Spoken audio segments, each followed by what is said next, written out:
မိသားစုကိုအချိန်ပေးပါလောကကြီးမှာကျွန်တော်တို့အလုပ်တွေအရန်ရှုံနေကြတယ်ငွေနောက်လိုက်ရင်အောင်မြင်မှုနောက်လိုက်ရင်နဲ့ပြေးလွှားနေကြတာဒါပေမဲ့ကျွန်တော်တို့မေ့နေတဲ့အရာတစ်ခုရှိတယ်အဲ့ဒါကအချိန်ပါပဲတခါတော့ကအောင်မြင်တဲ့လုပ်ငန်းရှင်လူငယ်တယောက်ရှိတယ်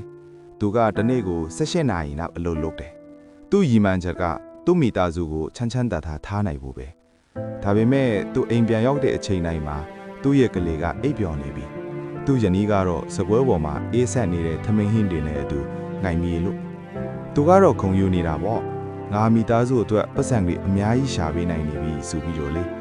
ဒါပေမဲ့သူတခုကိုတတိမထားမိခဲ့ဘူးပတ်စံဆိုတာရှာရင်ပြန်ရနိုင်ပြီမဲ့ကလေးရဲ့ထိတွေးမှုလိုချင်တဲ့အရွယ်နဲ့ဇနီးဖြစ်သူရဲ့အားကိုးခြင်းတဲ့စိတ်ဓာတ်တွေကအချိန်နဲ့အမျှကုံဆုံးသွားနေတာကိုသူမမြင်ခဲ့ဘူးမိသားစုဆိုတာအဆောက်အဦတစ်ခုလိုပဲငွေကြေးဆိုတာအပြင်ပန်းဆေးတုပ်တာမျိုးဆိုရင်အချိန်ပေးခြင်းဆိုတာကတော့အဲ့ဒီအိမ်ကိုခိုင်ခန့်စေတဲ့အုတ်မြစ်ပါပဲခမည်းမအုတ်မြစ်မရှိပဲဆေးတွေဘလောက်လှလှတုပ်နေပါစေ